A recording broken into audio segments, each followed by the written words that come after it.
Hello दोस्तों, आपका इस वीडियो में स्वागत है। आज हम आपकी कक्षा 8 का अध्याय 9 पढ़ेंगे, जिसका नाम है बीजीय व्यंजक भाग 5। आज की इस वीडियो में हम पढ़ेंगे सर्वसमीकाओं का उपयोग। आइए उदाहरण के माध्यम से समझते हैं। जैसा कि हम जानते हैं, सर्वसमीकाओं का उपयोग कर हम व्यंजकों संख्याओं के गुणा का एक सरल रूप प्राप्त करते हैं। कैसे? आइए उदाहरण के माध्यम से समझते हैं। इस व्यंजक में हमें दे रखा है 3x वर्ग प्लस 2 और उसका पूरा वर्ग। यदि हम मान लेते हैं कि हमारा a बराबर है 3x वर्ग के और b बराबर है 2 के, तो हमने देखा 3x वर्ग प्लस 2 का पूरा वर्ग एक सर्वसमीका को निरूपित कर रहा है, जो कि a प्लस बी के वर्ग के बराबर है।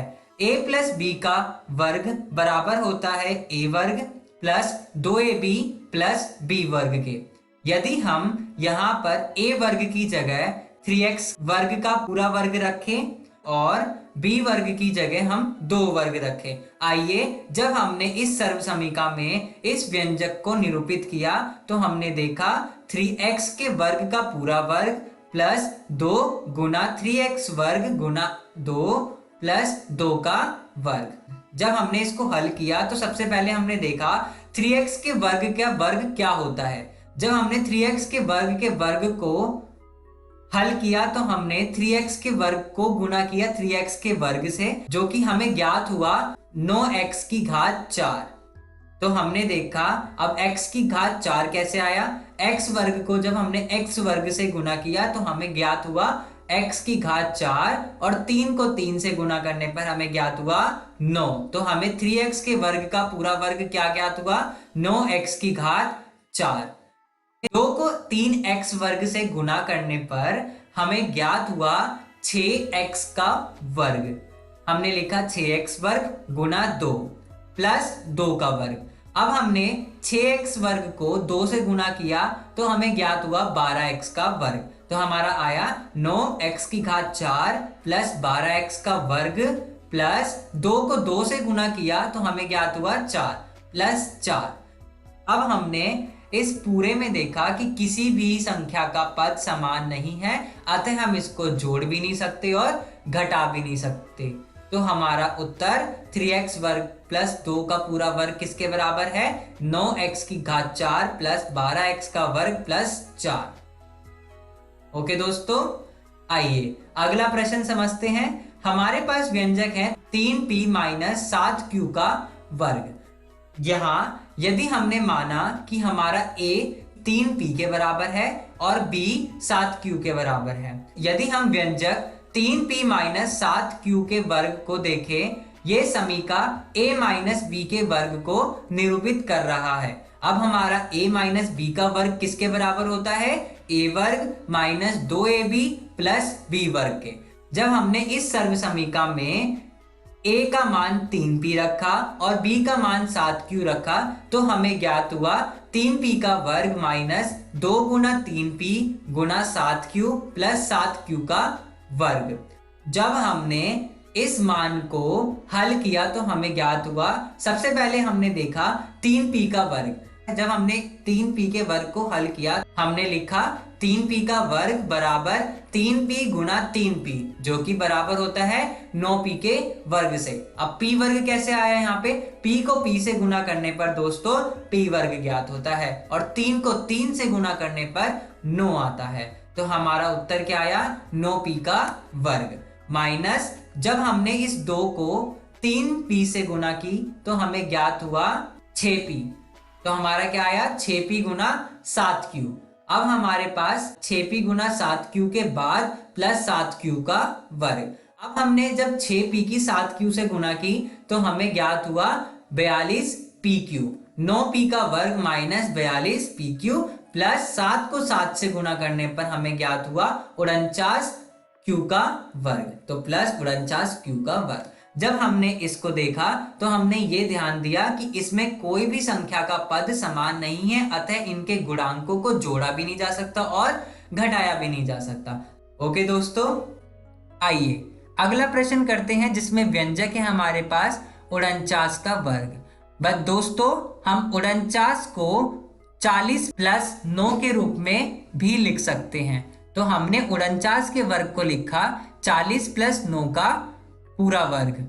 यहाँ पे हमने माना कि a हमारा 40 के बराबर है और b हमारा 9 के बराबर है। अतः हमने देखा 40 प्लस 9 का वर्ग हमारा सर्वसमीका a प्लस b के वर्ग के सूत्र को दर्शा रहा है, जो कि बराबर है a वर्ग प्लस 2ab प्लस b वर्ग के। जब हमने इस व्यंजक को इस सूत्र के अनुसार रखा, तब हमने ज्ञात किया 40 का वर्ग प्लस 2 गुना 40 गुना 9 प्लस 9 का वर्ग। जब हमने हल किया तो हमने ज्ञात किया 40 का वर्ग, 40 का वर्ग जो कि बराबर है 40 गुना 40 के, और 40 को 40 से गुना करने पर आता है 1600।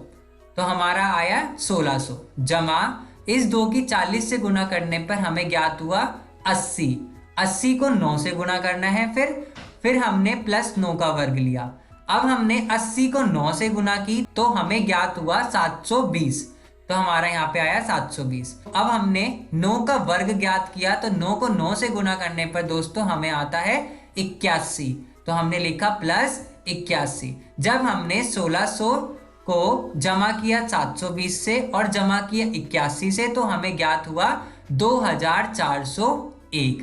तो हमारा ये उत्तर आया 40 प्लस 9 का वर्ग, जो कि बराबर है 2401 के। ओके दोस्तों, आइए अगला प्रश्न देखते हैं। 7x माइनस 3y को जब हमने गुना किया 7x प्लस 3y से, यहां पे हमने माना कि हमारा a 7x है और b हमारा 3y है। यदि जब हमने 7x माइनस 3y और 7x प्लस 3y को देखा तो हमने देखा कि ये सर्वसमीका a प्लस b और a माइनस b के सूत्र को दर्शा रहा है, जो कि बराबर होता है a वर्ग माइनस b वर्ग के। जब हमने इसको हल किया तो हमने यहाँ पे लिखा 7x माइनस 3y गुना 7x प्लस 3y, जो कि बराबर हुआ 7x के वर्ग माइनस 3y के वर्ग के। जब हमने 7x माइनस 3y के वर्ग को हल किया तो हमने 7x वर्ग को देखा। 7x वर्ग को हमने हल किया तो हमें ज्ञात हुआ 7x को 7x से गुना करने पर 49x का वर्ग। तो हमारा यहाँ पे आया 49x का वर्ग। जब हमने यहाँ पे 3y के वर्ग को हल किया तो हमें ज्ञात हुआ 3y को 3y से गुना करने पर आता है 9y का वर्ग। तो हमने यहाँ पे लिखा 9y का वर्ग। अतः हमारा उत्तर क्या हुआ 49x का वर्ग माइनस 9y का वर्ग। ओके दोस्तों, आइए अगला उदाहरण देखते हैं। 996 यानी 996 को जब हमने गुना की 1004 से तो हमें क्या ज्ञात हुआ। यहाँ पे हम अगर सर्वसमीकाओं का उपयोग करते हैं तो हम इसको मानेंगे a बराबर 996, b बराबर 1004। यदि हम सर्वसमीका का उपयोग करते हैं यहाँ पे तो हमने 996 को लिखा 1000 माइनस 4 और 1004 को लिखा 1000 जमा 4।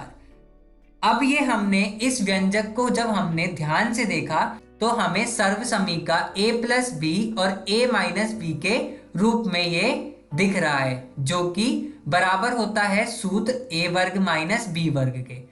जब हमने 1004 माइनस 4 गुना 1004 प्लस 4 को इस सूत्र के अनुसार रखा तो हमें ज्ञात हुआ 1000 का वर्ग माइनस 4 का वर्ग। जब हमने 1000 का वर्ग माइनस 4 के वर्ग को हल किया तो हमने देखा 1000 को 1000 से 2 बार गुना करने पर आता है 10 लाख। ओके दोस्तों, और 4 को 4 से गुना करने पर ज्ञात हुआ 16। तो हमने माइनस 16 लिखा यहाँ पर। 10 लाख में से सब 16 माइनस करें तो हमें ज्ञात हुआ 9,99,984। ओके दोस्तों, आइए अगला प्रश्न देखते हैं। यहाँ पे व्यंजन 3x माइनस 7 गुना 3x प्लस 5 दे रहा। अब हमने इस व्यंजन में से 3x की गुना 3x प्लस 5 से की, फिर हमने इस माइनस 7 की गुना 3x प्लस 5 से की। अब हमने 3x को 3x से गुना किया, फिर हमने 3x को 5 से गुना किया, फिर हमने माइनस 7 को 3x से गुना किया, फिर उसके बाद इस -7 से इस 5 को गुना किया, तब हमने ज्ञात किया 3x को 3x से गुना करने पर 9x का वर्ग आया, 3x को 5 से गुना करने पे 15x आया, इस -7 को 3x से गुना किया तो -21x आया, फिर -7 को 5 से गुना किया तो -35 आया। जब हमने इसको हल किया तो हमने देखा यहां पे इन दोनों के पद समान हैं जो कि x हैं, 15x - 21x। जब हमने इसमें ध्यान दिया कि इन दोनों के अंदर x जो है वो उभयनिष्ठ है, तो हमने इसको x को बाहर ले लिया और हमारा अंदर बचा 15 - 21। 15 में से जब 21 गए तो हमें ज्ञात हुआ माइनस का 6 और गुना में x, तो हमने इसको लिखा -6x। तो हमारा 3x - 7 को जब हमने गुना किया 3x + 5 से, तो हमें ज्ञात हुआ 9x का वर्ग -6x - 35। ओके दोस्तों, इस वीडियो में हमने सीखा सर्वसमीकाओं का उपयोग कैसे किया जाता है। ओके दोस्तों, धन्यवाद दोस्तों।